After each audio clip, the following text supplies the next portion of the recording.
Welcome to Gamecock Pod Live. For the next 3 to 4 years, I'll be committed to the University of Gamecock. This is Rodgers again to the 25, 20, 15, 10. Rodgers scores! Jackie Bradley Jr. delivers for the Gamecocks. Lost it up, looking for Kelly. Touchdown! Can you believe it? And South Carolina is sending shockwaves through the SEC. Frederick plays it in at the buzzer. That's a win! Unbelievable! I don't believe it! And now, live from Studio 54 of the Gamecock Pod Studios, here's the Cockfather himself, Keith Alsep.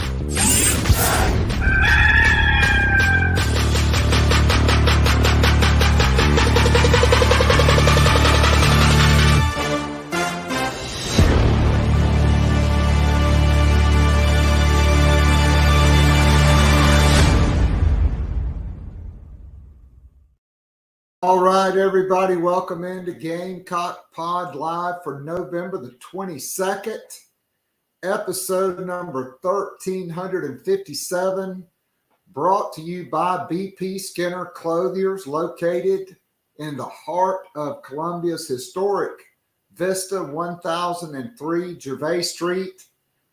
I'm wearing it right now. I got the black Holderness and Bourne polo with the garnet circle with the block C in there.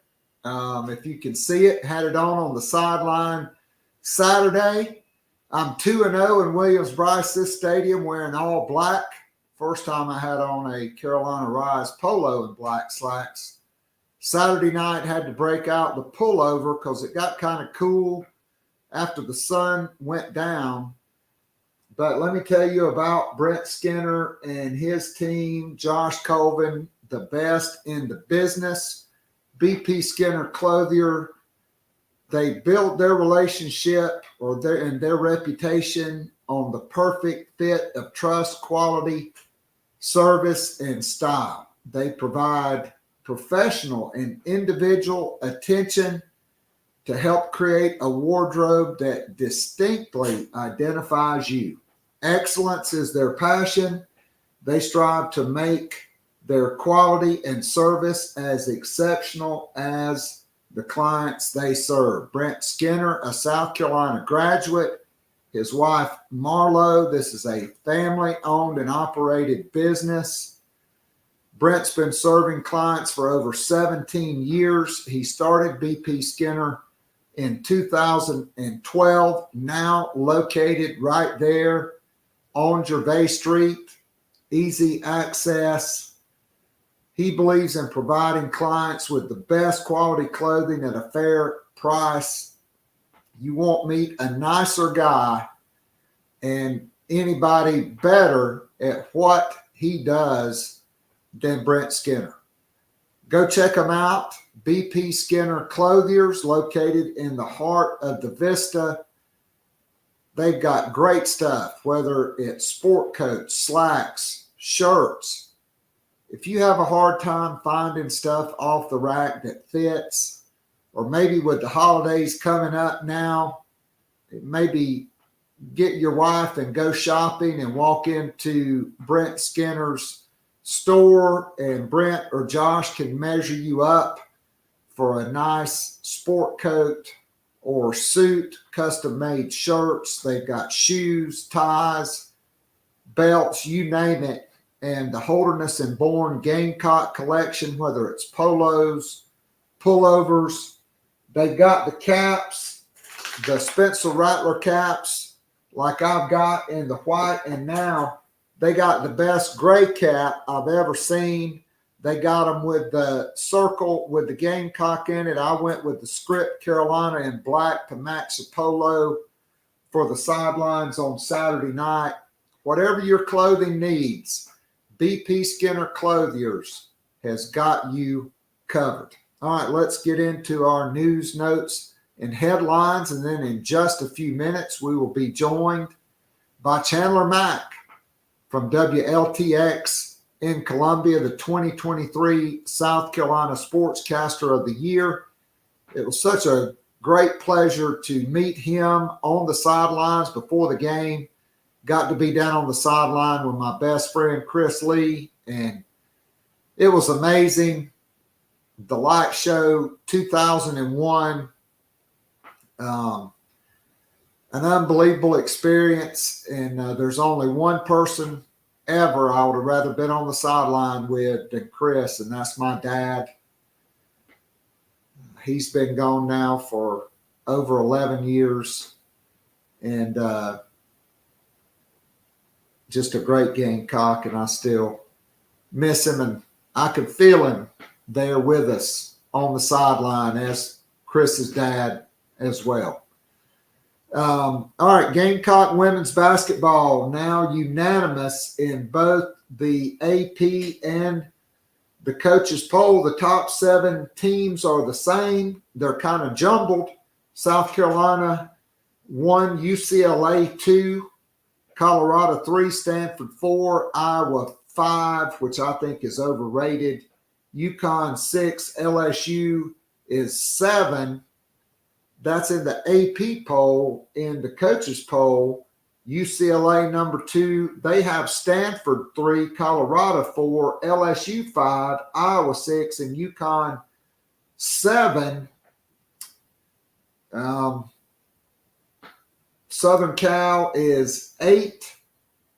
I think they're going to be really good. Juju Watkins, what a year for the freshmen in women's college basketball. Utah 8 in the coaches poll, which I think is accurate, even though they suffered an early upset loss. 10 in the AP poll. South Carolina will face them next month in Connecticut at the Mohegan Sun Arena in the Hall of Fame Classic. That will be a huge neutral site game.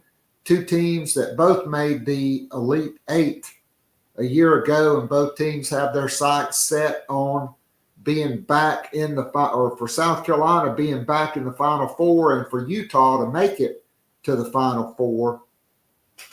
Raven Johnson, this week's SEC Co-Player of the Week after 17 assists against Clemson, and then really tearing it up against South Dakota State. Shocker, they didn't reach 100 points. They were without their 2 best 3-point shooters in Tahina Paopao and Tessa Johnson. We'll see if either is available on Friday when the Gamecocks return to action against Mississippi Valley State at noon. All right. Gamecock men's basketball, fresh off that Arizona tip-off challenge title. They beat Grand Canyon 75-68. They shot 54%. BJ Mack was an absolute beast. 27 points, 21 coming in the second half. South Carolina just out-executed and played really great man defense. That's a top 75 win in the Ken Palm for South Carolina. Now up to number 59. I just checked it. They updated it. Gamecocks are 60. The only team they will face ranked higher than them in the Ken Palm is Clemson, currently number 41. And the Gamecocks will return to action next Tuesday night against Notre Dame in the SEC ACC Challenge. Notre Dame is number 190 in the Ken Palm, so that would be a great chance for South Carolina's men to pick up a big name opponent and get a win over a big name opponent. So look closely at that. Then they'll be at home against George Washington on December the 1st and at Clemson on December the 6th at 8 p.m. on the ACC network. It's rivalry week. Gamecocks and Clemson, 7:30, Williams-Brice Stadium. The SEC network on the broadcast. Clemson 7-4 with wins at home the last 2 weeks over Notre Dame and North Carolina, 2 ranked opponents. Gamecocks 3 straight home wins, no ranked opponents, but Kentucky, a darn good football team, and I think a team that probably gets South Carolina ready for Clemson, because that was a physical dogfight. Gamecocks started fast and closed strong, scoring all their points in the first and the fourth quarter.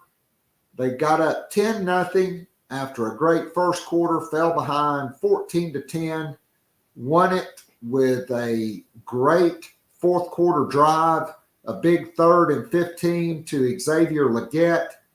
And then on 3rd down again, DJ Braswell stepping up, picking up a blitzing linebacker, and Spencer Rattler throwing a seed to that man, number 17, Xavier Legette, for his second touchdown on the night. And the Gamecock defense dominated. We'll get into that more, all of that, with Chandler Mack coming up in just a couple of minutes. Coordinators have met with the media.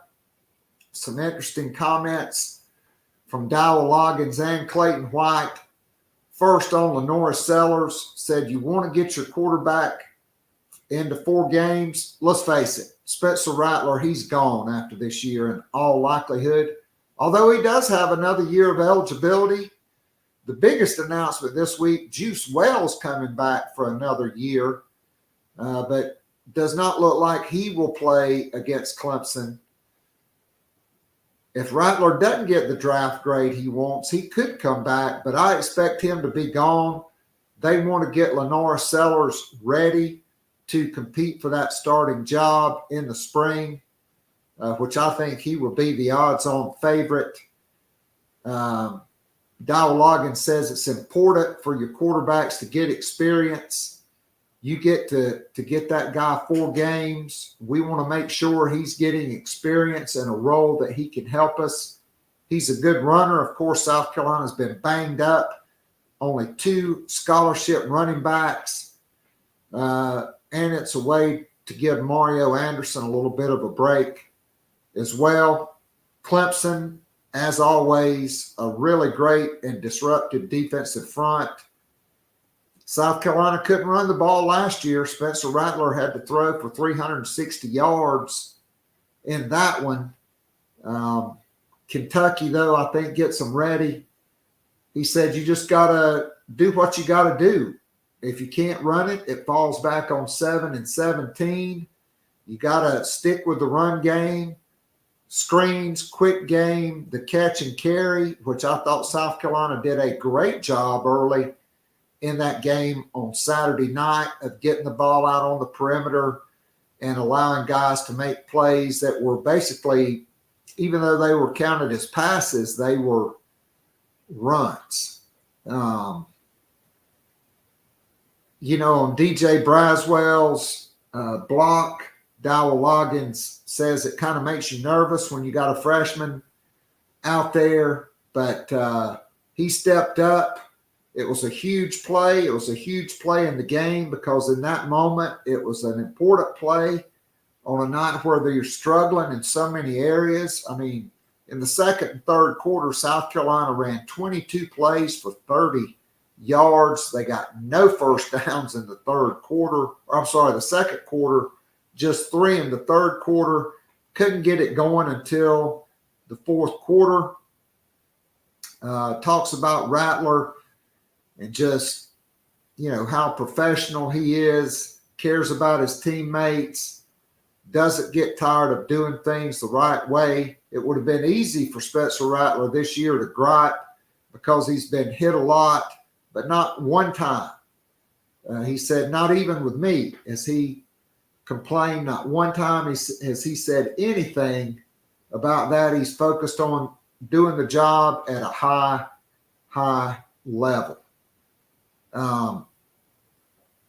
Before that big 3rd and 15 play, Rattler changed the drop from a 3 to 5 step drop because he had been hit He had taken a sack on that play earlier in the game, wanted a little bit more time to get more depth to be able to make that throw. That was a huge, huge play and a great check by Rattler. Clayton White said they've had 2 good performances in a row. More confidence. He said for Nick Eamon-Wari getting that interception and leading the team with 9 tackles, he said, he's happy for him. Anytime you get a turnover in the red zone, that counts as 2. But from a football standpoint, it's because you take points off the board and you get the ball. Clayton White saying Nick Eamon-Wari is probably our best player at doing everything. He said, to me, that's the Nick Eamon-Wari we see every single day. And that was showcased on Saturday between the lines and in between the whistles. And I thought South Carolina did a great job mixing it up with the 3-3-5, a 3-4 look, a 4-3 look, a 4-2-5 look.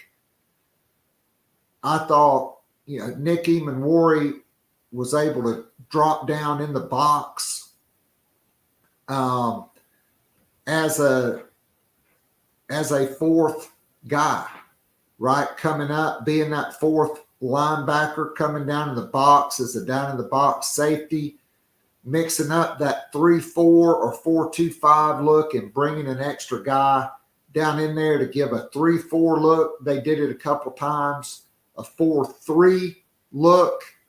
And it was really huge, getting 3 turnovers.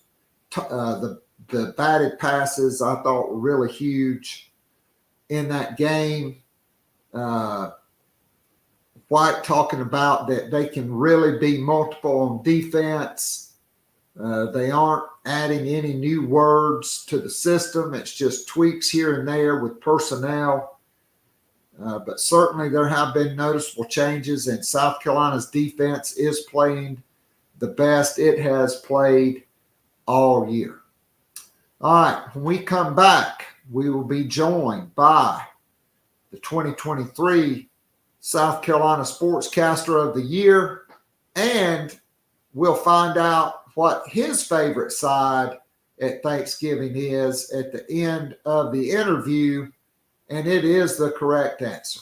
If you enjoy listening and watching the free Wednesday show, now live streaming on YouTube, and would love more Gamecock Pod daily, join our growing Gamecock family by becoming a monthly or annual subscriber. You'll be able to listen to the show every day of the week and listen to guests like J.C. Sherbert, Hale McGranahan, and John Whittle from thebigspur.com, Colin Taylor and Mike Yuva from Gamecock Central, Emily Adams from the Greenville News, Ben Portnoy, Michael Lanana, and Jeremiah Holloway from GoGamecocks.com, Michael W. Bratton, the host of That SEC podcast, and many, many more. As a VIP subscriber, you can join or listen to the weekly live Zoom call with up to 100 of your favorite Gamecocks and friends.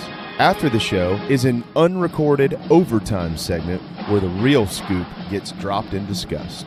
It's like going down to your local pub or sports bar and having a conversation with your Gamecock friends about last week's football game, men's and women's basketball games, and Gamecock baseball. And of course, there's always recruiting to discuss. In addition to the weekly Zoom call, VIP subscribers get the most popular podcast, The Morning After, which is released every Sunday morning during football season, and more VIP perks are in the works. Follow Keith on Twitter at KAllset, or follow the show on Twitter at Gamecock Pod. Go to the top of the homepage and follow the link. If all else fails, go to patreon.com/Gamecock Pod Daily. Join now and get up to 3 months free off an annual VIP subscription. You will love it, guaranteed. Now, back to Gamecock Pod Live.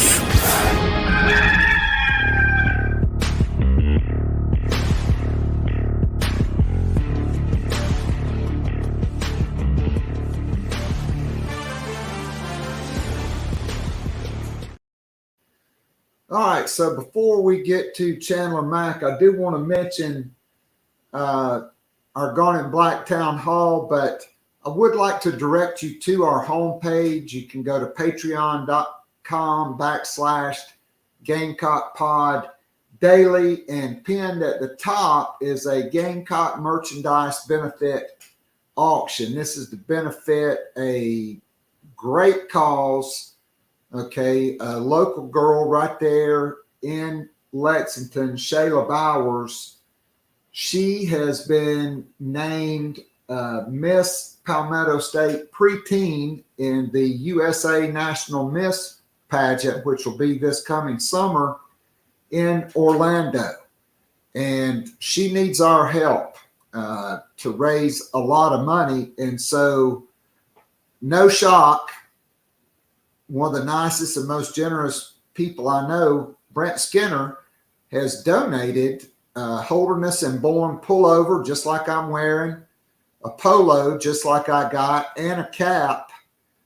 Okay. And we're having an auction that will wrap up on December 15th for these items, with the proceeds going to help Shayla meet the financial burden of going to the Nationals. And so you can make a bid online. Got a big post. She's active in community service.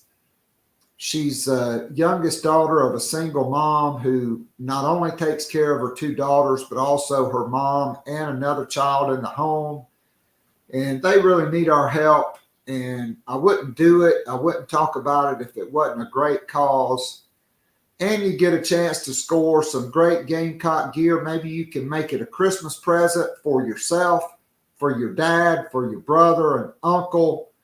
Or maybe you get your wife to make a bid to get it for you.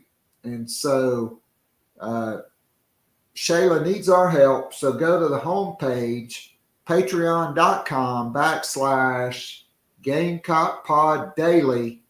You can see the links. You can see the pictures of her. She's a beautiful, funny, smart, empathetic young lady that's really talented, and she needs our help. And so that's what I'm going to say about that. All right, let's go to our interview with Chandler Mack.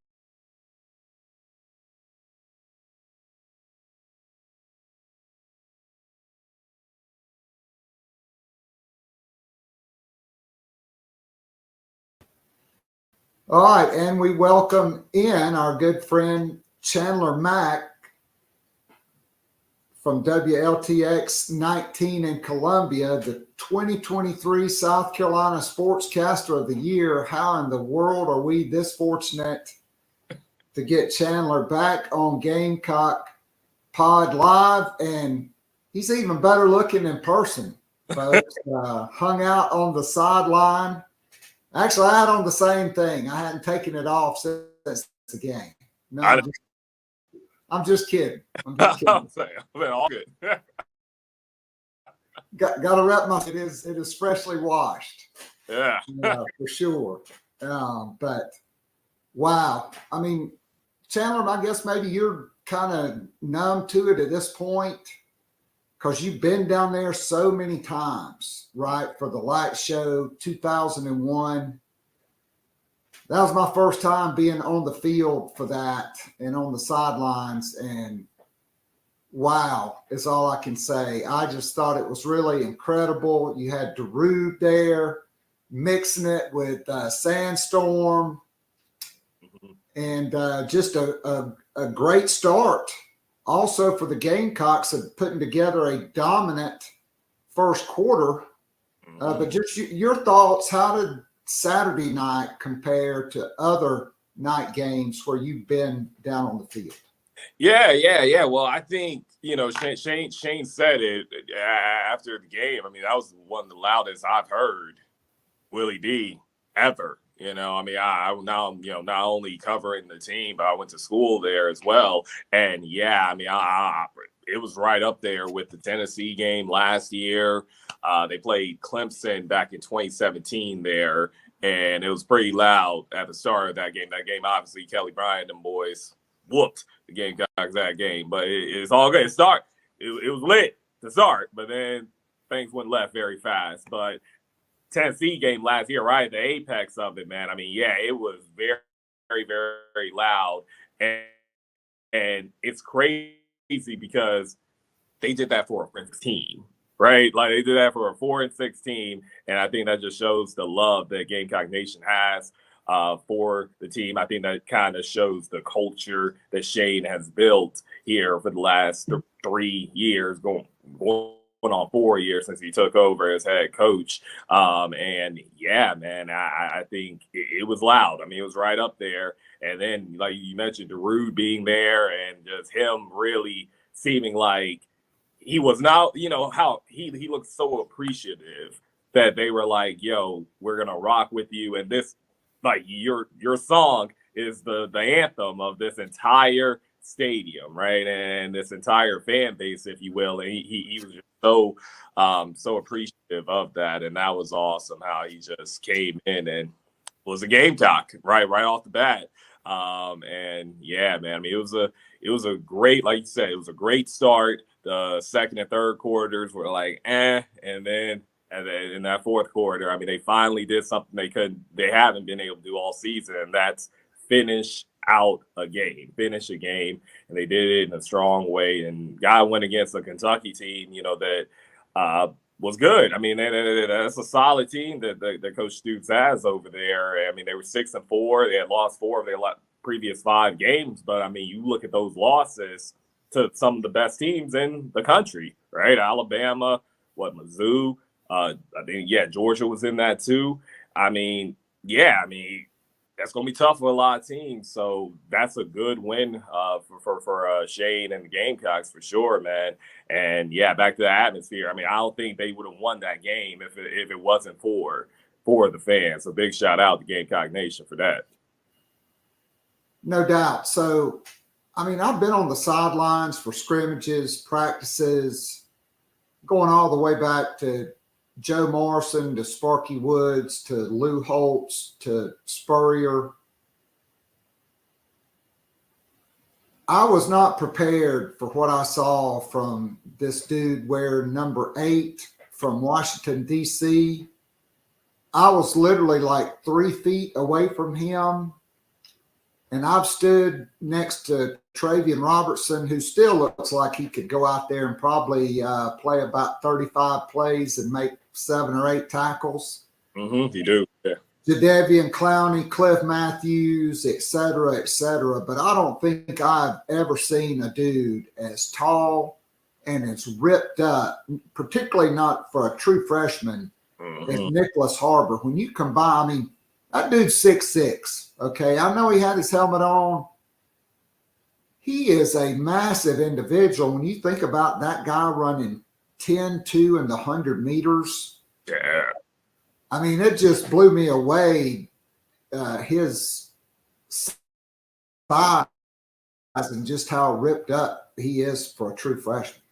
Yeah, that was the first time practice. I did the same thing. I had to double take. I was like, yo, who's this big number 8? Who is that? And I looked at the roster. I was like, oh, that's Nick Harbor. Oh, wow.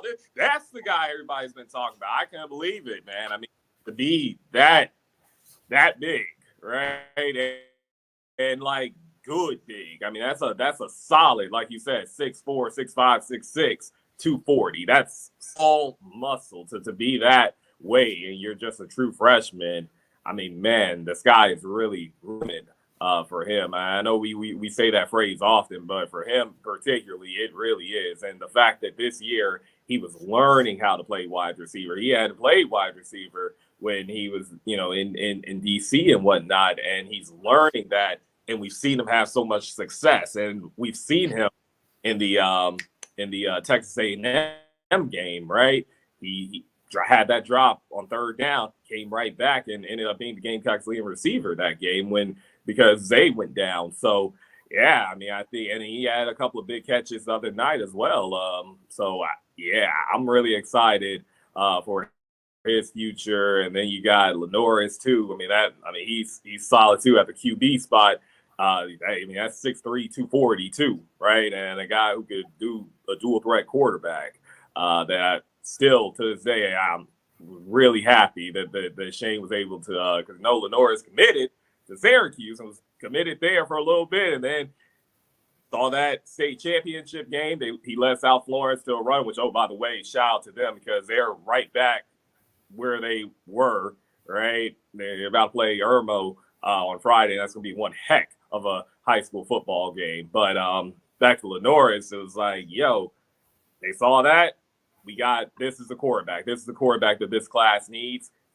Got him in early. And I think that helped him being able to get in early, being able to get acclimated with Coach Logan's system and learn under Spencer Rattler as well. I think that's really helped him. I think that's going to really, really speed up his process as far as if Spencer does leave, because he can't come back for another year. But if Spencer does leave, I think the quarterback room seems to be in good hands with Lenoir is coming up strong. Even, depending on what they do with Luke Doty, if they want to keep him at receiver or if they want to move him back to quarterback. He's a guy that has won games as well at quarterback spot. And then you got Dante Reno coming in from the class of 2024. So the room looks good, even if Spencer leaves and, back to Nick.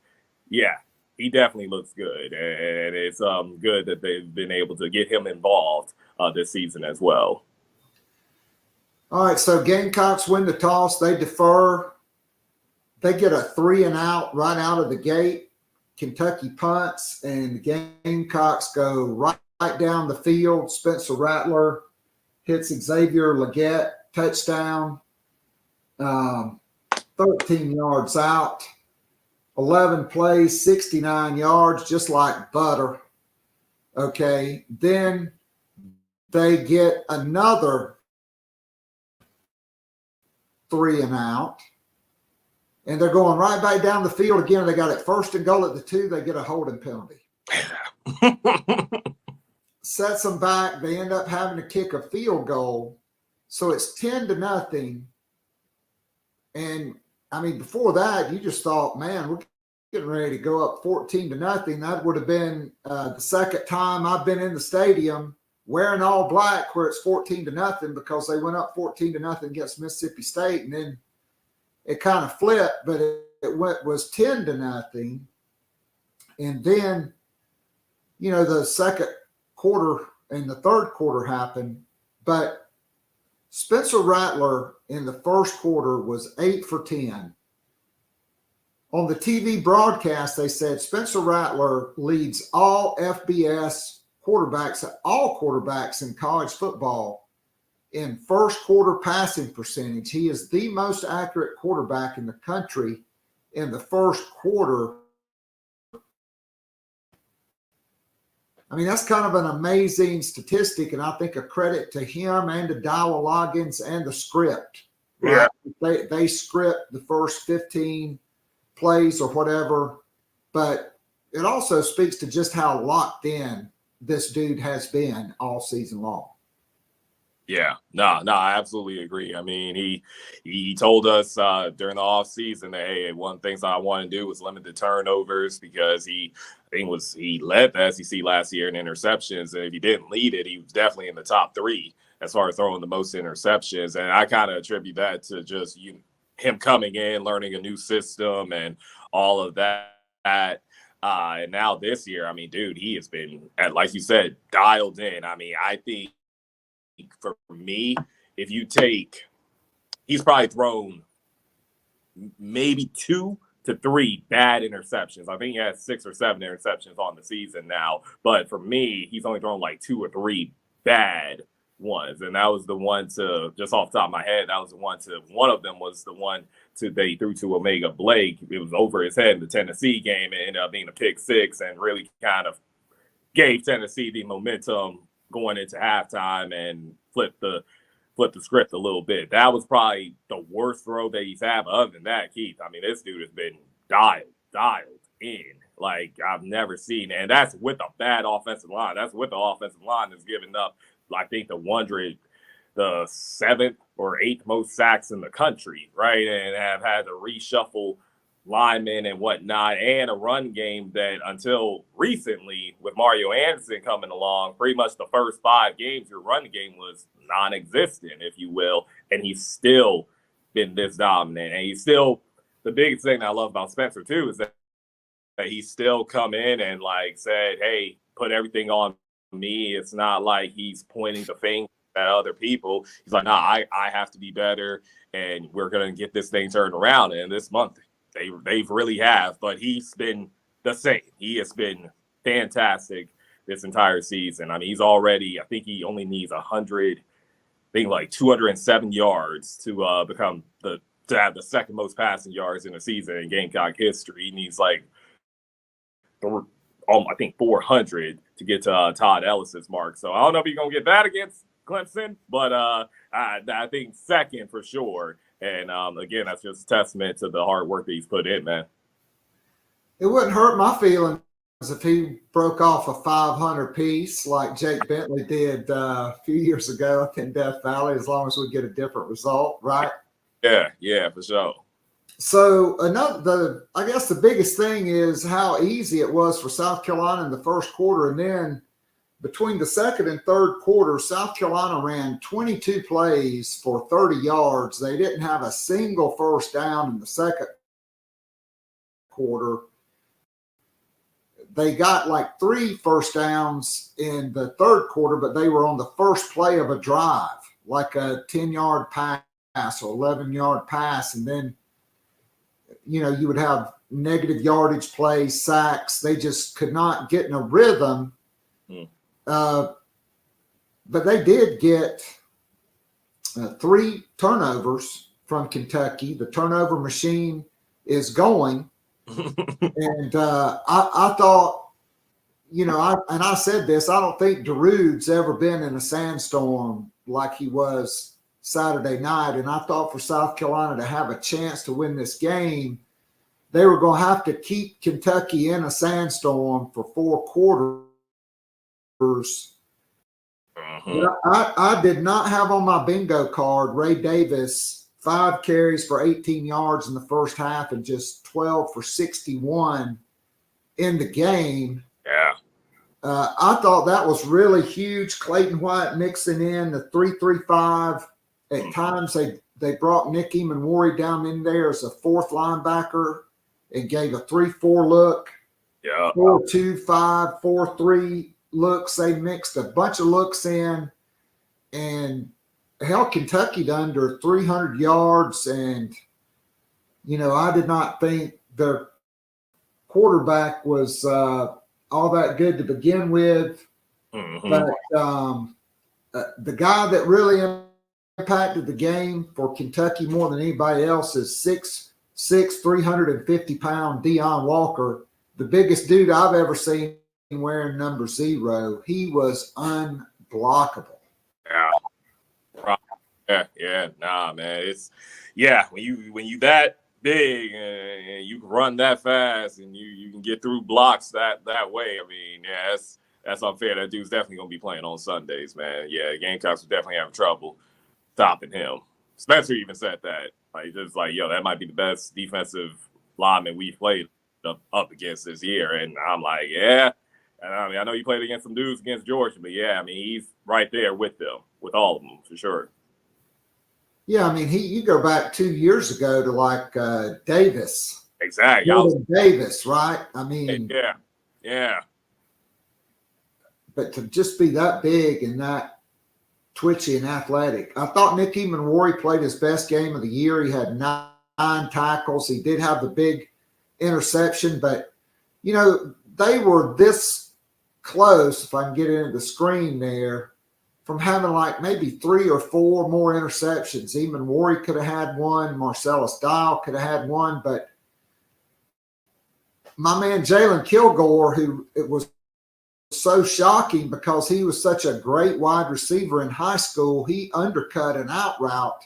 Yeah. And he was going to the house. That was pick 6, and it went right through his hands. And if the Kentucky guy catches it, he may have gone for a touchdown. But he couldn't make a play. That was I really thought that may come back to haunt South Carolina, but the defense just kept saying, put the ball down, and they just kept making plays. They did for sure, man. I mean, Debo said that yesterday when we were talking to him. He was just like, "Yo," we were just like, "Yo, put the ball down, and we're gonna get a stop." And then they said, was in the huddle saying, "Yo, guys, we keep doing our part. We trust Seven. We trust the offense. Eventually they're going to figure it out, and they're gonna score for us." And they did, man. Spencer and X, they finally they had it together all game basically. But now on that third and long, found X up the middle, and X got the first, and then he found Trey Knox, got him back involved in the offense, and then they drove down, they scored, and then the defense, give it up to them, man. I mean, those guys took a lot of flack, and deservedly so, earlier in the season for how they were playing, and man, they've really turned it around, and they're doing it not against bad teams. Like the teams they've played the last 3 weeks are 3 very, very solid teams, man, and to hold Vandy and Kentucky to combine 20 points, right? It's pretty dang impressive, man. So, big shout out to those guys. So, I mean, the hope is you have to hope that confidence just multiplies and steamrolls. Like, they've kind of been the last couple of weeks like a snowball going downhill, right? I mean, I know it's Vanderbilt, but Kentucky, Ray Davis only had like over 900 yards rushing, 160 carries coming into the game. He only had 34 yards in lost yardage plays. South Carolina completely held him in check, and, they put the pressure. I mean, it seemed like in the second and third quarter they couldn't get home. And Devin Leary missed a couple of guys that were open deep. But look, those are not high percentage throws. I mean, for the average quarterback. And he is dead average. He was 17 for 34, 50%. I thought South Carolina did a great job sending pressure from different places and backing guys out and getting a lot of deflected passes coming off the line. Really huge 2 in a row on that last series where Kentucky turns it over on downs. Yeah. I thought that was really big. And so now it's Clemson week. South Carolina has handled business, but Chandler, I still got my big red Sharpie around that Florida game, because if you don't blow that lead, you are 6-5 right now. You're bowl eligible. You're going for win number 7, and you really got a lot more momentum. Yeah. Big one, big loss. But I don't know, Keith. I'm happy that this is the way it is, because it's win or go home now, right? I mean, I know there's projections where, okay, if the Gamecocks do lose, they'll be part of the 5 teams who may go to a bowl game because opt-outs, like teams that have 6 wins can decide not to go and whatnot. But I don't know, as a fan base, it's like, but one, we lost to Clemson and we only won 5 games. So it's just, let's just beat Clemson and clinch it. Let's do it the right way, right? And for me, that excites me. That excites me a little more, but it amps me up. It's going to be amped up because it's Carolina Clemson, but it amps me up a little more knowing, it's win or go home now. And this could be the last game because who knows if they're going to play in the bowl game. This could be the last game for Spencer, for Xavier Legette, and a lot of other guys. So, let's go out the right way. I don't know. That's just me as a fan, and then someone that covers both of these teams. It's just let's. And then on Clemson side, it's like, we want payback. I think Will Putnam said it this week. Like, they're looking forward to the opportunity to set the record straight. Right? That's how they feel. They want to let South Carolina know again. We still run this state. Everything still goes through us. And the Gamecocks are like, not anymore. So I think that just sets everything up for really, really, really exciting Saturday night. That is like I asked Shane yesterday, it's become a hot ticket. I mean, even Donald Trump come to town and wanted to come. I mean, the South Carolina Clemson game, all right, yo, let's do it. And I think, yeah, man, it's just great for the state, man, and great for the rivalry. So let me set the record straight for Will Putnam.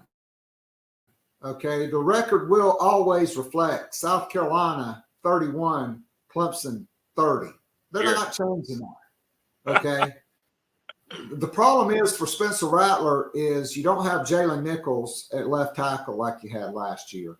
Mm-hmm. You may still only have 2 scholarship running backs, and you don't have Josh Van, Juice Wells, who, by the way, completely torched you last year at Clemson.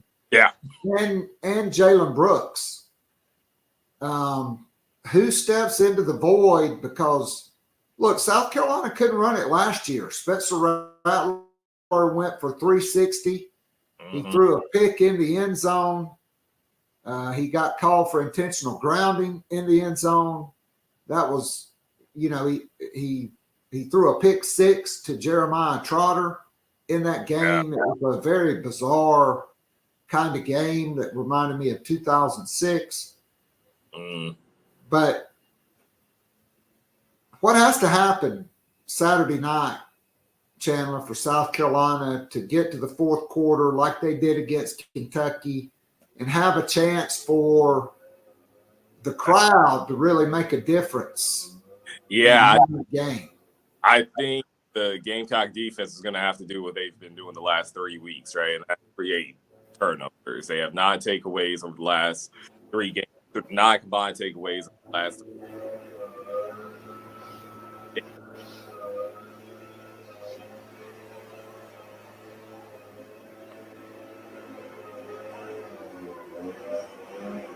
Somebody step up in the passing game outside of Xavier.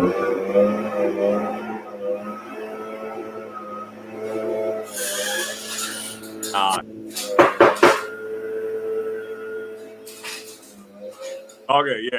If you hear me, my yard guys decide to come early today. Really, yeah.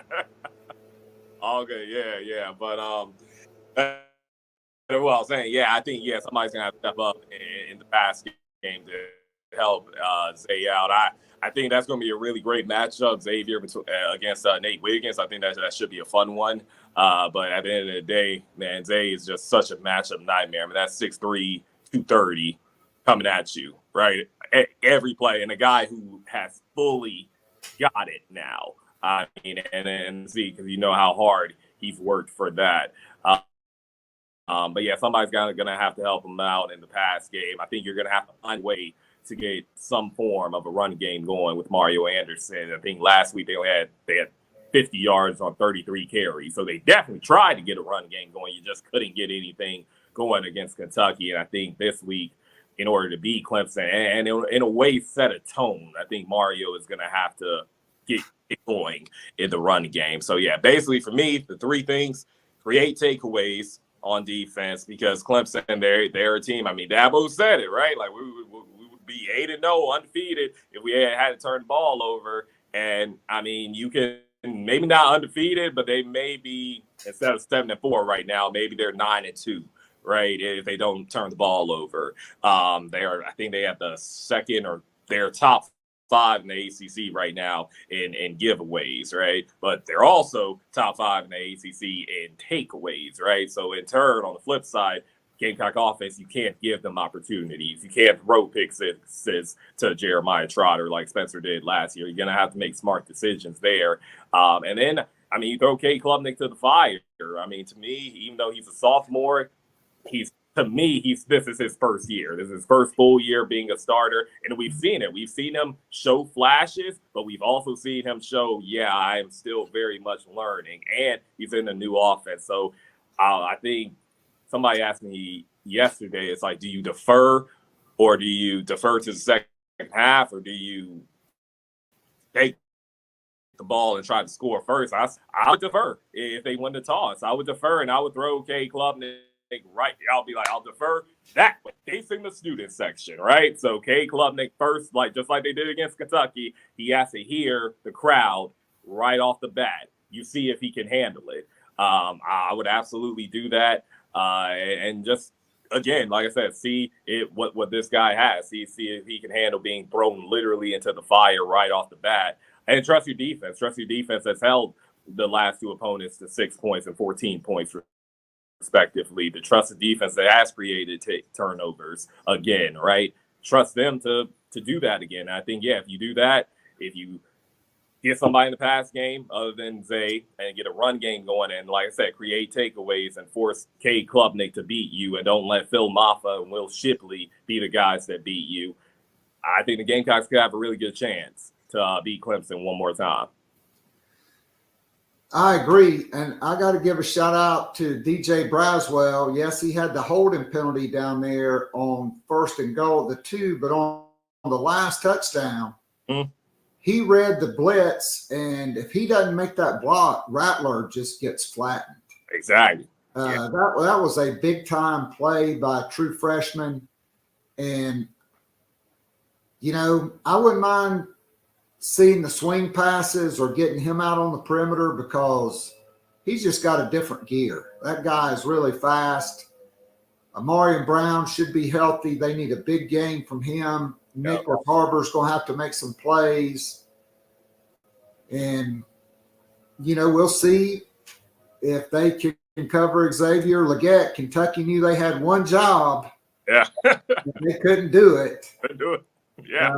And I think Mark Stoops is a better defensive coordinator than the dude from the Lord of the Rings movies that is now Clemson's defensive coordinator.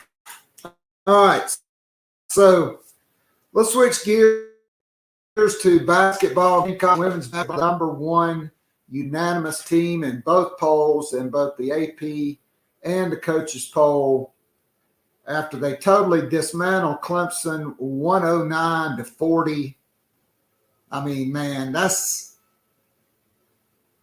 come on, bro. You could have had picked up 5 people off the street and played better than that. Yeah. But the day before that, Joyce Edwards, Columbia native, played middle school with Malaysia Fulwiley. They moved to Camden to take care of an ailing relative, her family. They've stayed there. She's thrived there. Just a great player, maybe the best, I don't know, since Asia Wilson, at least ranked. Malaysia Fulwiley certainly is going to be up there. So is Ashlyn Watkins, who's, by the way, a complete beast this year. Lock leader in the country, yeah. Great. Yeah, just talk about Joyce Edwards. And, she looks like a 15-year-old, just baby-faced kid with the big smile and the braces. You wouldn't know she's probably the best player in the country from, just the smile and listening to her talk. Both parents are engineers, so she's way smarter than I am. So I'm glad I wasn't there trying to interview her. Yeah, nah, man. She is like that, unassuming.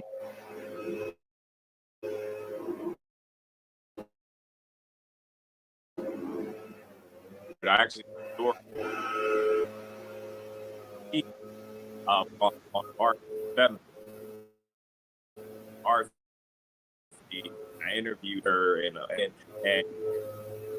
how to feel and forward and all of that. She's like, yeah, I'm on my game and I'm going to continue to grow and continue to get better. And now see it, right? That was back in 2020, and 3 years later, she's the best player in the country, one of the best players in the country.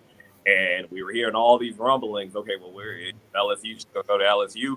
Going to go to Clemson. Oh, man, her fingernails are painted orange. Well, what's about to happen here? And then picked up, said, South Carolina, I'm going here. I'm going to go play for Coach Daly, man. It's awesome. I think that shows culture, Coach Daly. The fact that people want to come to South Carolina and they want to stay home. I think that's a big thing for a lot of these coaches. It's like, keeping the in-state kids home, right? That was a big thing with Spurrier. Big thing with all the legendary coaches at Carolina was finding ways to keep all the star players here. And to be able to do that, because you realize, like, okay, Joyce plays forward. Gamecocks are going to be pretty stacked at forward next year, even when, like, Camilla leaves and all of that. I mean, you still got Chloe. You still got Ashlyn. Basically, what I'm saying is that she's not going to play right off the bat, maybe. She may have to come off the bench. So the fact that Coach got her to buy into that, like, hey, you may not get the minutes right off the bat that you may want, but you will. And it's all a process, and it's going to happen in due time. I mean, we're seeing that with Mylasia. Sure, Mylasia would love to be the starter, but it's like, nah, you're better suited coming off the bench and being that spark plug for us in that role, similar to Asia Wilson. I think, Asia started one game.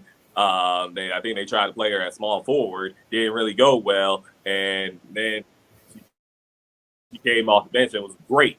But still got all the accolades, still got all the awards and all of that. So yeah, man, I mean, it was a big thing. It was a really big thing. It was shocking because, like I said, we were hearing the rumblings. It was like, I don't know if she's going to choose South Carolina. And she did. So, yeah, man, big get, man. And once again, I mean, the throne, it's hard. I mean, I know LSU, they won last year, but as far as we see what happened, we've seen what happened the last 2 weeks, right?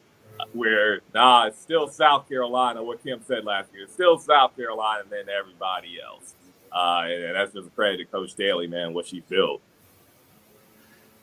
I agree. And so I'll just throw a little shade on Kim Mulkey, as I'm a notorious Kim Mulkey insulter.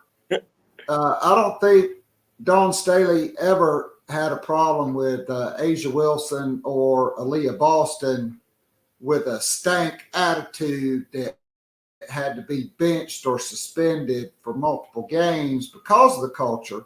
Exactly. In fact, there's one McDonald's All-American from the state of South Carolina that's no longer on the roster because of some issues related to discipline that Dawn Staley is just not going to tolerate. Mm-hmm. And look, South Carolina only had the number 2 recruiting class in the country this year. The rich get richer. You get Joyce Edwards. You get the point guard that you pick every single year, Madison McDaniel from Bishop McNamara in Washington, D.C., Baltimore area. And you get almost 6'6" Adele Tack, who missed her junior year.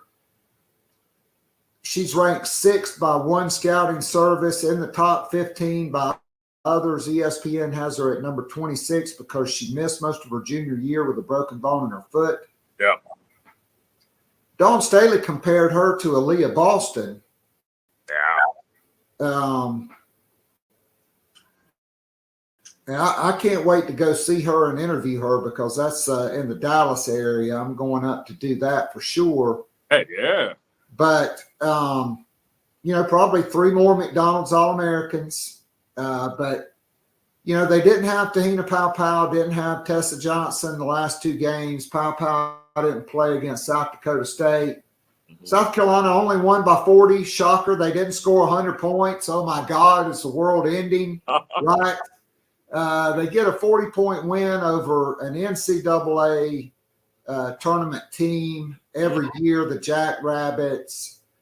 They play different. They force you to play different. South Carolina didn't have it going from outside that game. And I thought it was different for Mylasia starting versus coming off the bench. And we saw Raven even say it. She missed having Powell and her calming influence because they're kind of like yin and yang. Mm-hmm. But Powell's also shooting like 55 or 58% on the season from 3. So you definitely want her ready to go. Probably not for Friday against Mississippi Valley State. By the way, trivia question, who is the most famous alumnus of Mississippi Valley State? Jerry Rice. Jerry Rice, my man, all over it, just like I knew you would be.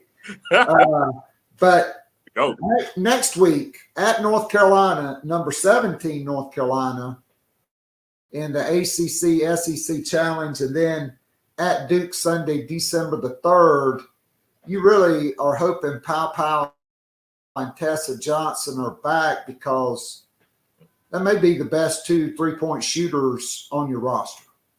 Absolutely. Yeah, absolutely. No doubt about it. I think Coach even said it. What was the difference without Tahina there? The one started 1 for 12 from 3. Yeah. They definitely missed her in the lineup for sure. I mean, but you said they still won by 40. It was still ultimately easy work. They figured it out. They struggled. I think they only had 17. They were only up 17-13 at the end of the first quarter. They were up 36-22 at the break, and then they just ran right past them in the second half. Or even just her defense, man, is just amazing. You saw flashes of it last year, but man, she's really figured it out on that side of the ball. Like she averaged five steals last week, and that's why I think that more so than the assists and the points that she's getting was the reason why she was the SEC Player of the Week. So second straight week that the Gamecocks have had. Camilla won it the week before, but yeah, I think you gotta, for shooting purposes, right, and just being able to have different looks and be able to use different lineups. Yeah, you definitely gonna need to get Tahina and Tessa back. But I agree with you. I don't think you need them Friday, and I don't think you're gonna need them until that stretch that you talked about, where you're gonna be playing those teams in the other Carolina. Yeah, so I mean, Cardoso could have been Player of the Week again, 15 and 13 in limited action against Clemson, because she didn't have to play. Right. 23 minutes, 15 points, 13 rebounds, dominant, and then 23 and 10 against South Dakota State. But Raven, 17 assists in that Clemson game. Yeah. And then 18 points, 9 of 13, 6 assists, and 5 steals. Just turning defense into offense in transition. Yeah. South Carolina just blew them away. So they're off to a hot start. But Gamecock men's basketball, Lamont Paris, 5-0 for the first time since the Final Four team. Exactly. And to the desert, they handled their business against DePaul. I have to say, I still hadn't seen a single play from that game. All I know is Michi Johnson did his thing. Yeah. Josh Gray did his thing. Zach Davis, they had big moments down the stretch for South Carolina to hold on and get that win. Mm-hmm.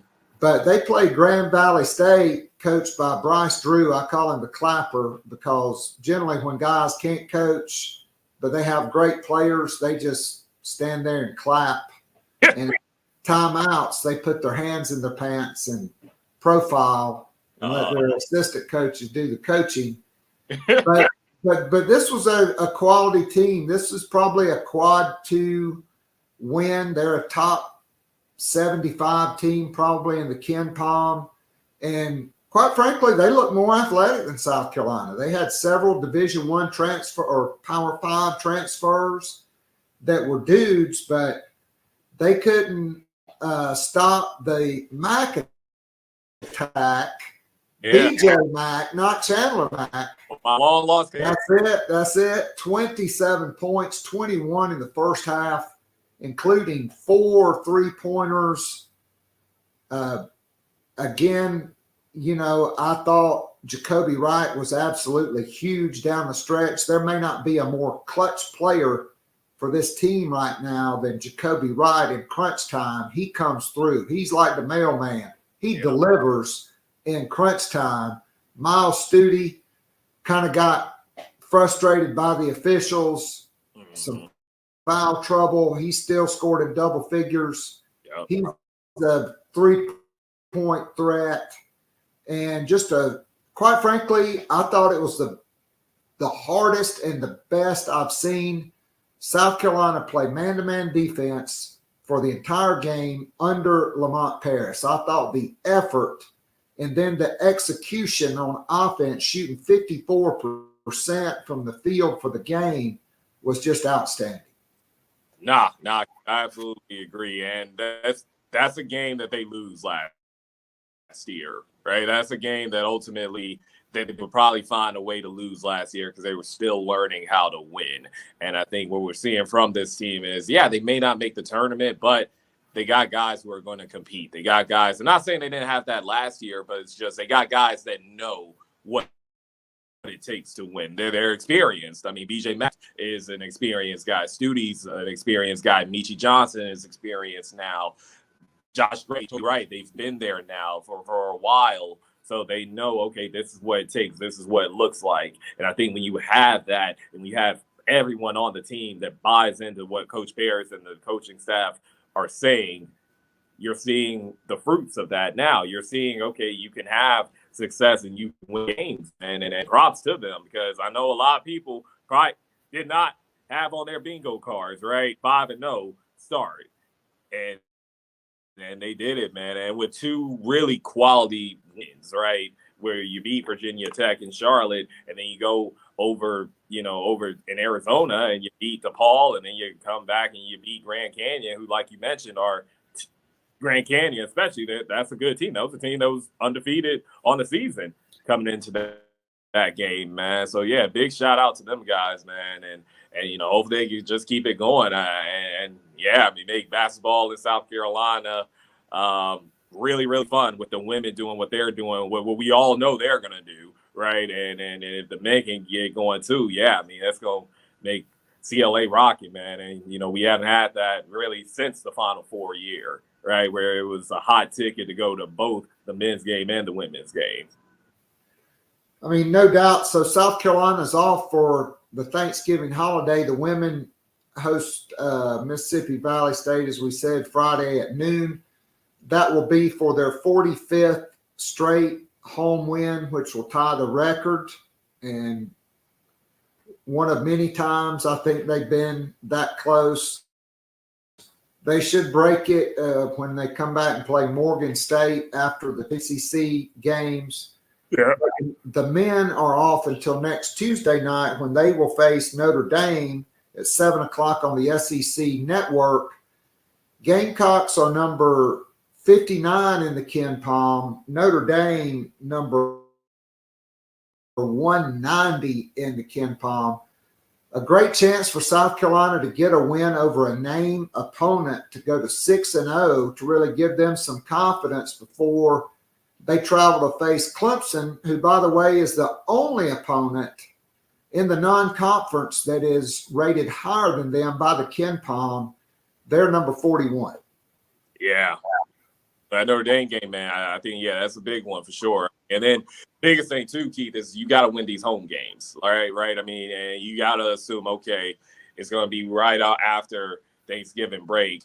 That place should be filled to the rafters. It really should be. Definitely the student section should be. The cockpit, that should really be full, right? So you got to win that game, right? And you're on, like you mentioned, you're statistically, you seem to be better. Those are the games that you need to have, especially with, like you said, you're going up to Death Valley and playing a Clemson team that a lot of people felt could have made the tournament last year, right? And now they look like they're still gonna be clicking on all cylinders too. So yeah, man, you definitely gotta win against Notre Dame and then go up Death Valley, man. Just don't support notice of that. I mean, heck, they beat Clemson last year. That was one of the reasons why Clemson didn't make the tournament, was because you lost to an 11-win South Carolina team, right? So you got that confidence. Again, confidence, right? Okay, you can go up against them and beat them. And, you just go out there and do it. But it all starts Tuesday by beating Notre Dame. No doubt. Well, hey, Chandler, I can't thank you enough for hopping on with us today. Tell us what's coming up on WLTX 19 Sports. I know it's still going to be a big weekend of high school football, and then it's rivalry week. Women and kids get off the street by sundown. It's South Carolina and Clemson. Exactly, for real, exactly, Keith. Yeah, man. Well, as always, thank you for having me on. But yeah, man, we got high school football Friday night. Gonna spend Thanksgiving with the fam bam tomorrow, and really looking forward to that, man. And then yeah, Friday, I got high school football. Still trying to figure out where I'm gonna be at. Obviously, I would love to be at Irmo, South Florence, because I think that's going to be the state championship in my opinion. I mean, those two best teams in the state in 4A. So I think that's going to be a really good one. But there's some other Fork's going to be playing, and then White's going to be playing Serville. And if White, Knoll, and Dutch Fork wins, that's going to set up a really, really great championship next week between Nick Pelham and Tom Knotts, because Pelham used to coach under Tom Knotts. He was defense coordinator there while they won all those state champions. So that'd be a really fun one for sure if it does happen. And then, yeah, then Saturday, man, Carolina Clemson, that's going to be the game. I'm going to get there very, very early because with Trump coming to town and all these other people, it's like, I know traffic is going to be totally different, a totally different beast. So, yeah, I'm going to get there, probably be in that parking lot at Media Lot by maybe like 2. And I'll just, if I have to just sit in the car and wait and then just walk in, I'm going to do that because I am not a traffic person under any circumstances. So, and then, yeah, man, then just see what happens, man. Have fun. But yeah, as always, Keith, man, thank you so much for having me on, man. It's always a pleasure. All right, so happy Thanksgiving, but here's the question everybody wants to know. Favorite side for Thanksgiving? Oh, man, that's an easy one. Mac and cheese, Keith. Yeah. Is there any other answer? Thank you very much. There is no other answer besides mac and cheese. Yeah. Like, I'm one of those people where, like, the little plates, right? And you got your sections, you got your side sections, then you got your meat. It was usually in the large part. I'll put the mac and cheese in the large part, and then I'll put everything else around, and we'll figure it out. But I'm also, I think Boogie Hutley said this too. Now it makes sense because he's about 300 pounds, but he's one of those people who I need 2 plates. I need a side plate and then I need a meat plate. I'm one of those people too. And yeah, man, I'm looking forward to it. I need to do some working out today because the calories I'm about to eat tomorrow. It's going to be great. But yeah, happy Thanksgiving to you too, Keith. Appreciate it, man.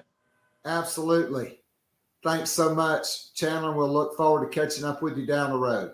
Yes, sir. Sound like a plan.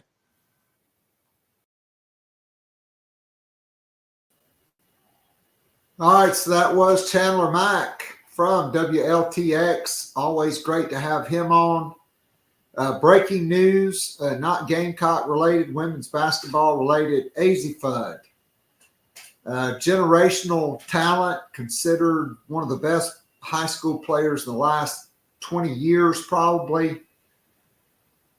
She tore ACL, missed her senior year of high school, just revealed that she's torn her ACL again and will miss the rest of the season this year at UConn. My heart really breaks for her, for the sport, because you want all the best players to play. Like,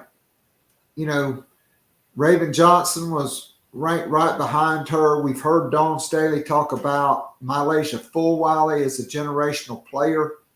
Different kinds of players, but AZ-FUD, silky smooth, great shooter, ball handler, just has not been able to get back on track, and that really breaks my heart. So our thoughts and prayers will definitely be with her. Once again, if you'd go to our homepage, patreon.com/Gamecock Pod Daily, and look at the pinned post there.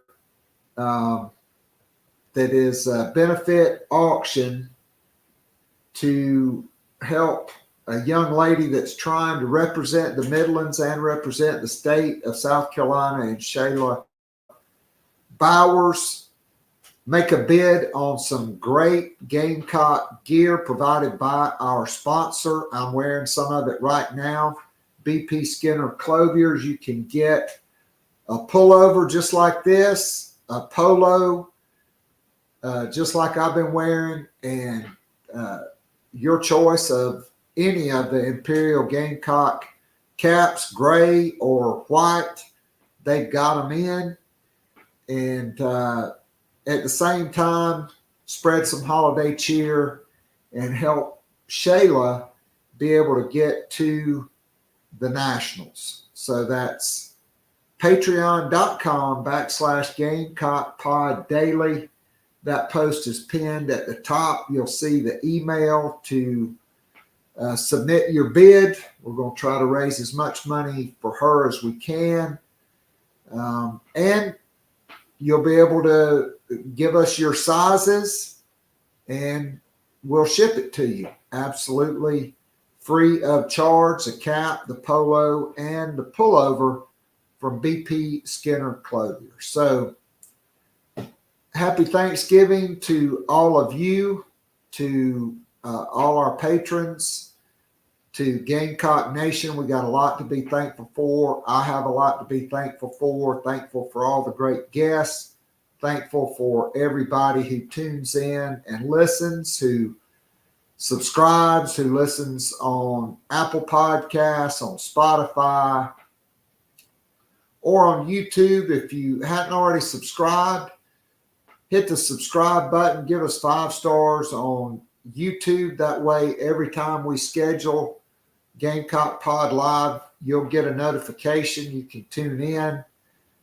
And so we're off tomorrow for Thanksgiving, but back on Friday. Again, happy Thanksgiving to all of you. God bless you all. And let's take tomorrow, not just to eat, but to be thankful for all the blessings that God has granted us, and thankful to live in the best country in the world.